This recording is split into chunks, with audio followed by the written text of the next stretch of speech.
Sunday, July 5th, 2026, East Rutherford, New Jersey. The final whistle blows, and for a second, nobody moves.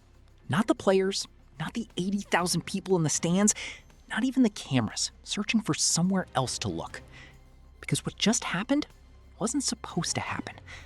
Not to them.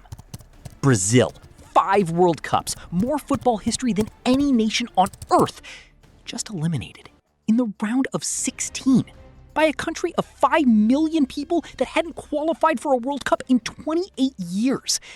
You know the Brazilian names by heart. Vinicius, Neymar, Casemiro, an attack most nations would build a religion around. None of it was enough. Somewhere between the first whistle and the last, something bigger than one match came to an end. If you've been watching closely these last few years, you probably felt this coming before it happened. So let's talk about what really happened and why this might be the moment nobody wanted to admit had already arrived. Let's rewind to kickoff, because the story doesn't start with a Norwegian goal. It starts with 90 minutes where Brazil looked exactly like Brazil is supposed to look. Possession, control, Vinicius Jr. cutting inside like he owns the grass under his feet. This wasn't a team getting outplayed, this was a team getting out-survived. 15 minutes in, the first crack in the wall. A challenge inside the box, waved away by the referee, then dragged back by VAR. Penalty Brazil. Bruno Guimaraes steps up. The stadium exhales before the ball even leaves his foot. And then a Norwegian goalkeeper named Nyland guesses right. Dives low, pushes it away. Write that moment down because you're going to need it later. A missed penalty doesn't just cost you a goal. It costs you a version of the game where everything goes your way. Brazil never got that version back. They kept knocking, though. Give them that. Martinelli's low drive is inches from a simple tap-in until Nyland gets there first. Vinicius breaks clean through until Nyland gets there again. Same goalkeeper, same story, over and over. At some point, you stop calling it luck. Neymar comes on in the 67th minute, and the crowd finds its voice again. Hope has a sound, and this was it. Then Endrick gets his moment. A gorgeous pass from Vinicius outside of the foot, splitting the Norwegian defense in half. One touch away from a goal that changes everything. He dinks it wide. Football doesn't wait for you to recover from a moment like that. In the 79th minute, it moved against Brazil for good. A cross whipped in from the left, and Erling Haaland rises above a defense with no answer for his size and heads it into the corner again. 1-0 Norway. Not the way anyone saw this ending. Brazil pushes everything forward now. There's nothing left to protect. And that's exactly the kind of game a striker like Haaland is built to punish. 90th minute, the ball breaks to him just outside the box. No hesitation. Low, hard, into the corner again. 2-0. Game in every sense that matters, over. What happens next is almost cruel in its timing. Deep into stoppage time, Neymar wins a penalty of his own. Steps up, buries it, bottom right corner. Brazil 1, Norway 2. A goal that means everything to pride and nothing to the scoreboard that actually counts. The whistle blows seconds later. In that gap between Neymar's goal and the final whistle, you can almost hear an entire footballing nation trying to convince itself this was just a bad night. One of those things. It happens. But this wasn't a bad night. This was one chapter in a story that started years before anyone stepped onto that field in New Jersey. To understand why, we need to go back to the moment Brazil stopped trusting its own house.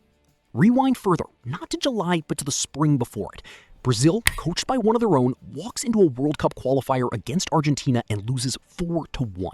Their second defeat in 16 games under that coach, but this one lands different.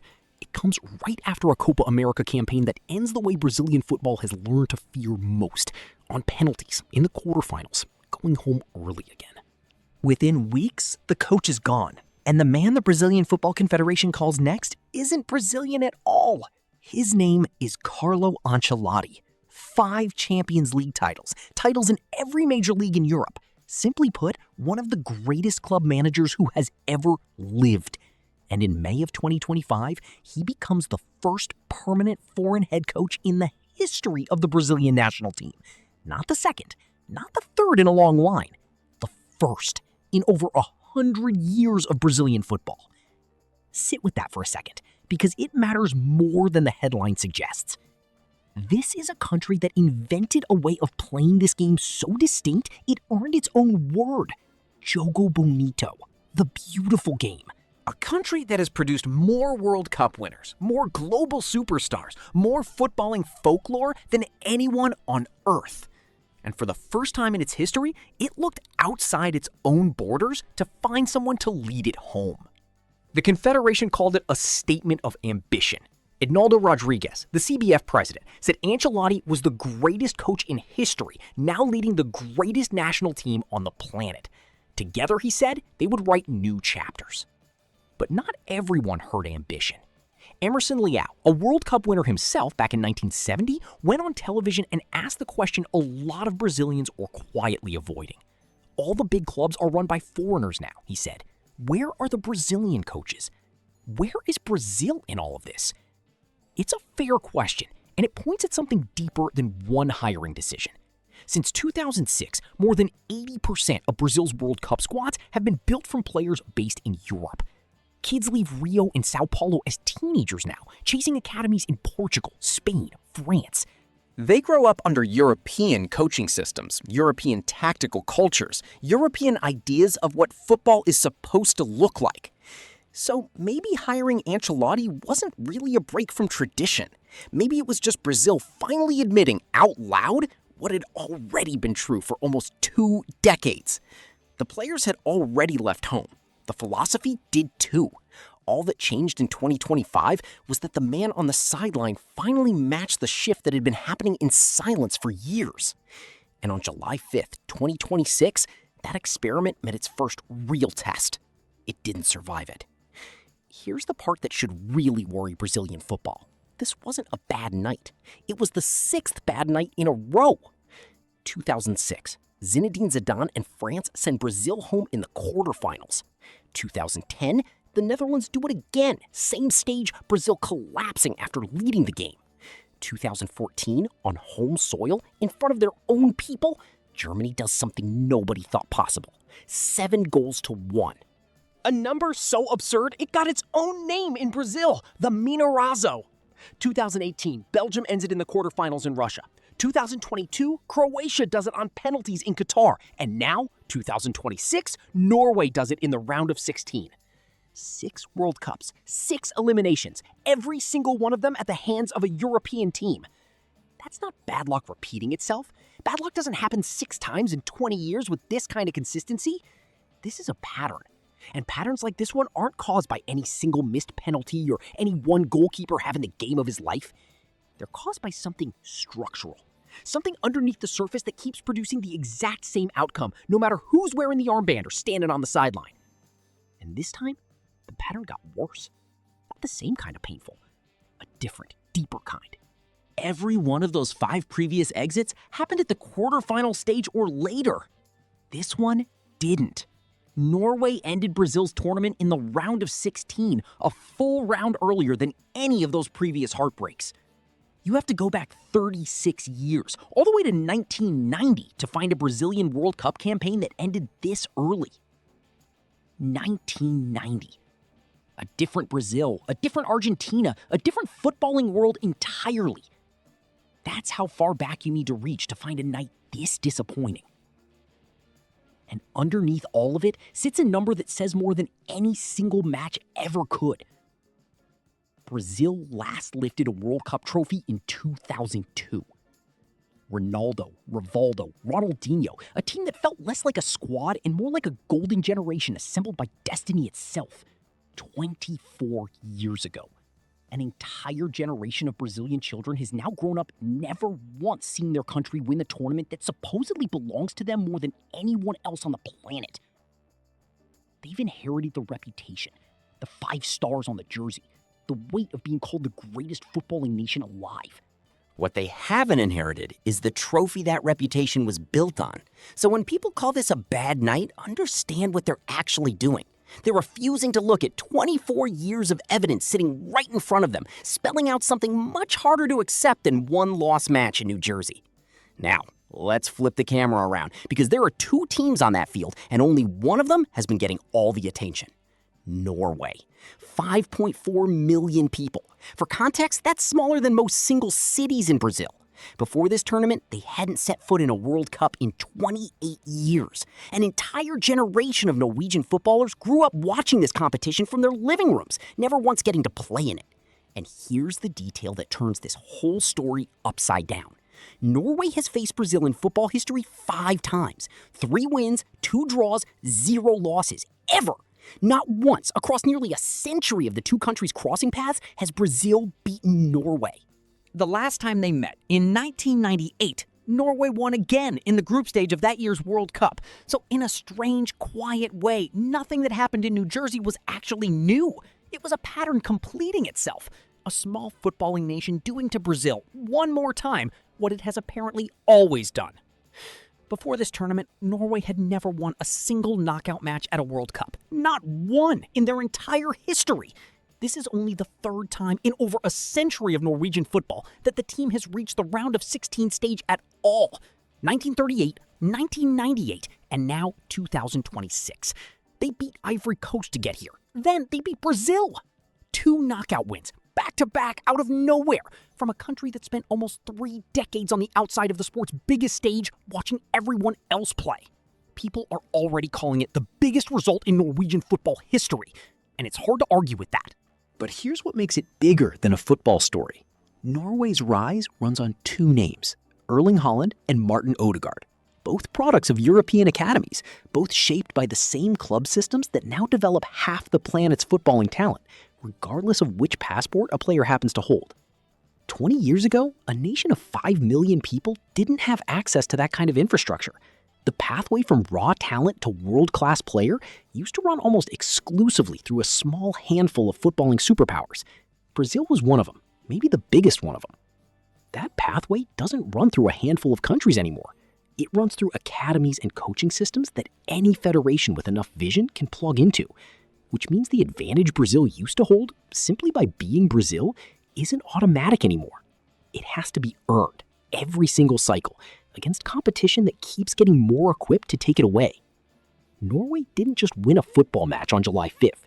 They proved that the gap between a footballing giant and a footballing nobody has quietly, permanently gotten a lot smaller than anyone in Brazil wanted to admit.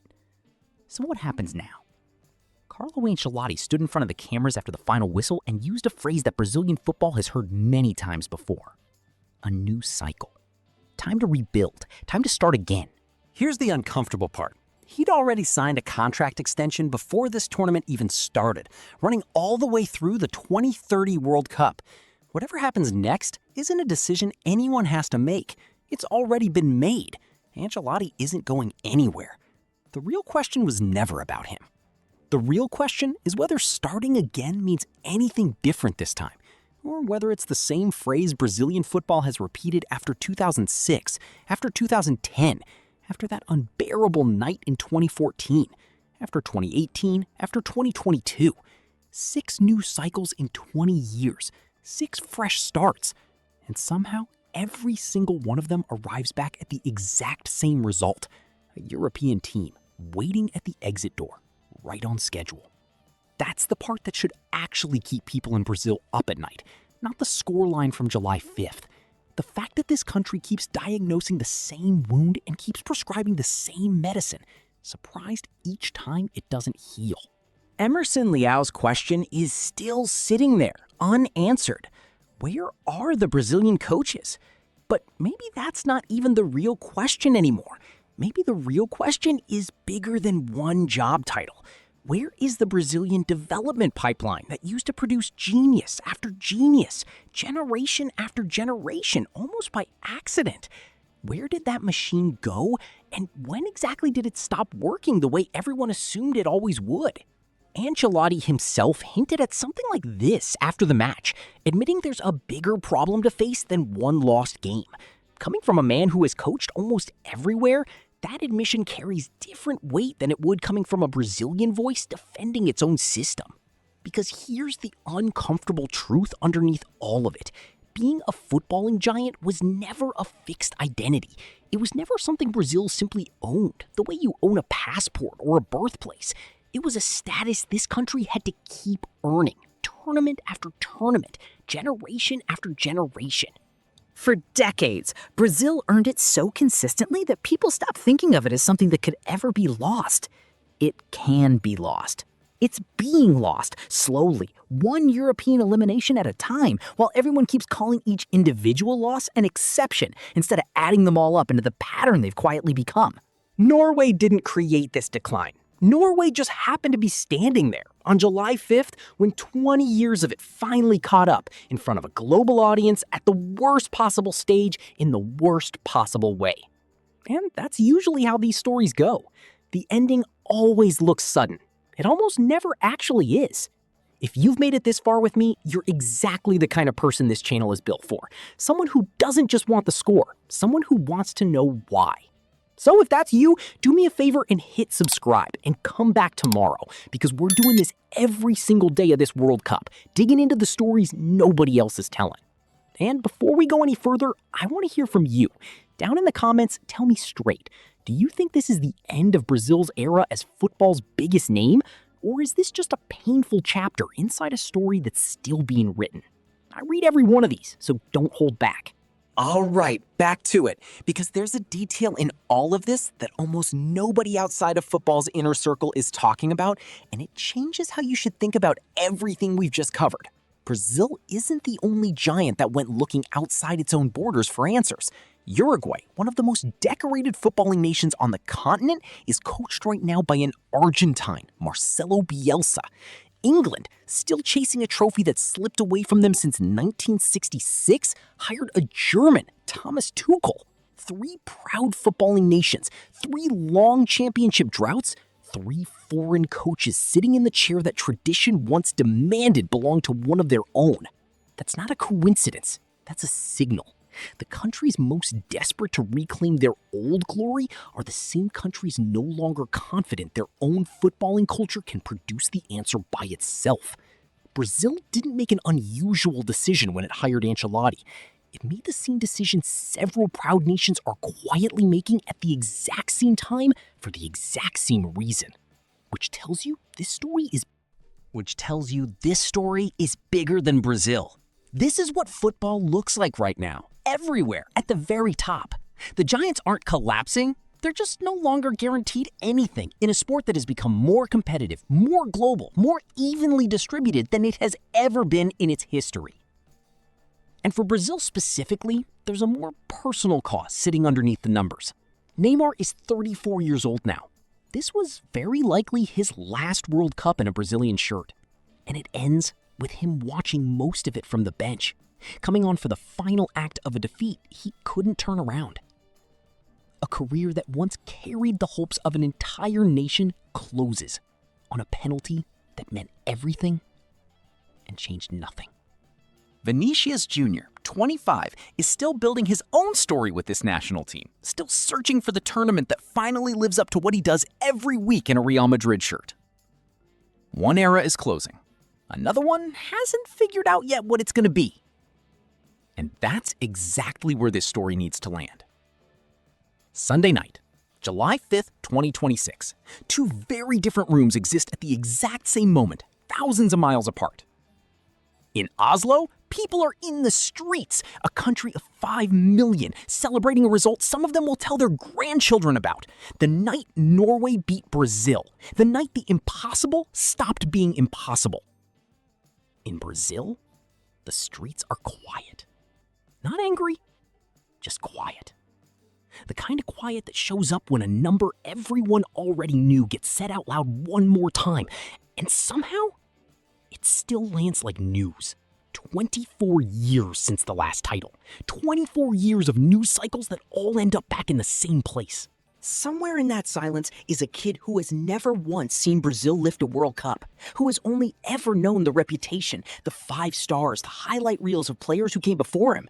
He's inheriting a name, the country of football, without ever once getting to feel what earned it in the first place.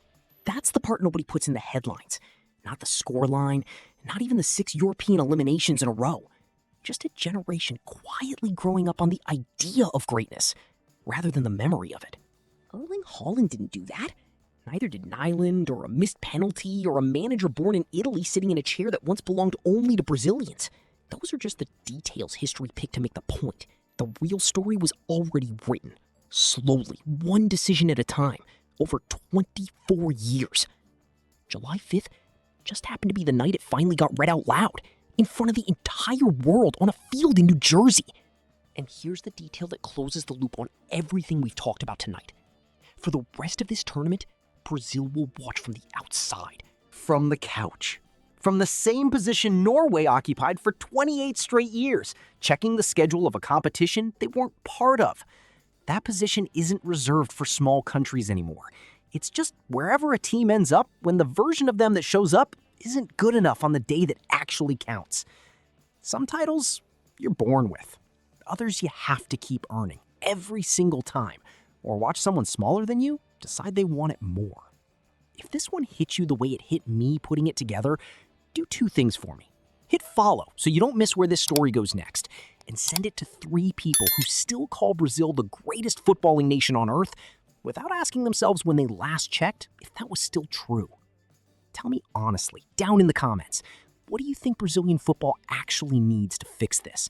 And while you're there, tell me what story you want next, because this tournament is nowhere near done, and neither are we. New Jersey went quiet on July 5th.